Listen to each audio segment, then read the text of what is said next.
Okay, next question. What are 3 or 4 tips you would give to someone wanting to go into the video game industry? Okay, yeah, I think the number one thing, if you want to make games, make games. That's the biggest thing I could say. I mean, it's so, so important. You can get a job at a studio with no qualification, but if you've made some games and you can talk about the games that you've made, that's the most important thing. And there are lots of platforms and engines and systems and programs you can use to learn about making games. Some really accessible and basic stuff. Like if you have a Switch, Game Builder Garage is you actually learn a lot about game dev and a lot about programming, a lot about computational thinking in that way. There's a great thing called there's Game Maker. So Game Maker, Game Maker Pro, RPG Game Maker. There's an RPG version of that. There's so many tools like this. The basic engines are Unity and Unreal. And like I said, Dan never did any qualifications in game dev. He just opened Unity and started using YouTube. So the number one thing, if you want to make games and you want to get into game dev, is start some projects, start making games, start learning about it. Use YouTube, use TikTok, use all of the resources that are out there. There are so many resources out there. So really doing that is the most important thing. The other really important thing is networking and collaborating. Improving your social skills, interpersonal and communication skills is so, so important. It is possible to be a solo dev. The creator of Minecraft was a solo dev, although he did have people help him later on and things like that. So, it is possible. Some genius people are able to do amazing stuff as solos, but overwhelmingly the most successful games are made by teams. So you really, really need to learn to work with other people, collaborate with other people, respect their ideas, give and receive good feedback and constructive feedback, tricky feedback that makes you uncomfortable. And working with other people is super important. So if that's a hard thing, really try practicing getting out of your comfort zone and going to events and interacting with people online about game dev, and using that for your learning and your development skills. Third thing, if you can, do game jams. So this combines those two things, actually, make games and interact with people. Game jams are one of the most useful things you can do for learning. Heaps of people get their start in game jams. There's millions of them out there. There's a global game jam. There's an Adelaide one called Slam Jam. There's Pirate Software Jam. If you look on itch.io or you search current game jams, there's thousands of them that you can do online or in person. They're really good to do in person if you can. That's kind of another thing.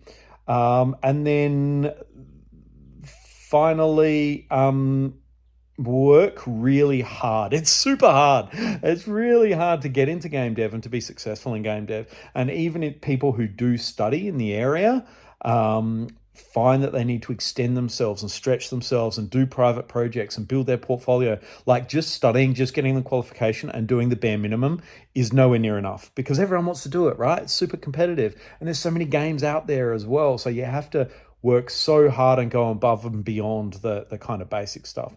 If you do want to study game dev or get through a formal educational pathway, there are 3 main pathways, 3 main disciplines that you can think of.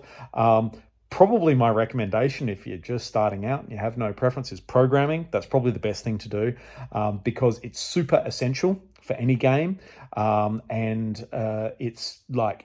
It's just absolutely core. You absolutely have to have programmers. Even though you've got engines and tools that help you do a lot of jobs, AI won't be able to program video games anytime soon. And programming is super useful. It's also the most highly paid role. And it's also the most transferable role. So game programmers can get jobs in other industries and in other places as programmers. So it's the most safe, secure, good way to get into game dev. It's hard though. You've got to have good maths and you've got to have good science understanding. You need a really rational, logical mind and good computational thinking and obviously computer skills.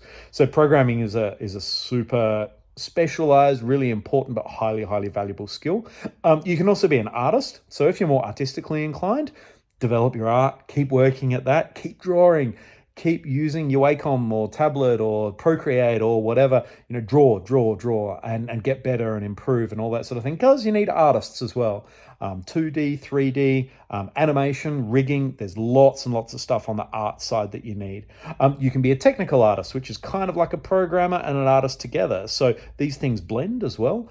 You can also have designers as well. So you can be a designer where you're designing levels, you're coming up with mechanics, you're working in engine a little bit. But coordinating the team, you might be doing more production, business, marketing type stuff as well.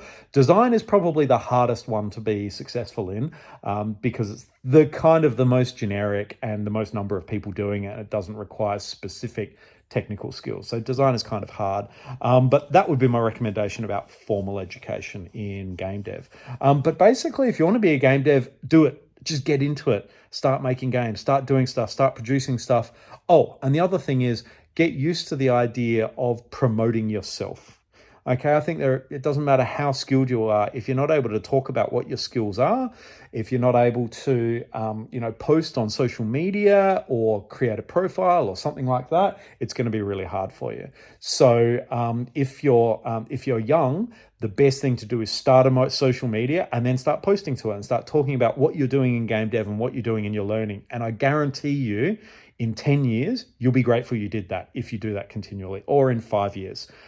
It's probably one of the most useful things you can do is start promoting yourself and raising your profile and raising your personal brand and things like that. I think that's 5 or 6 things. Hope that's helpful.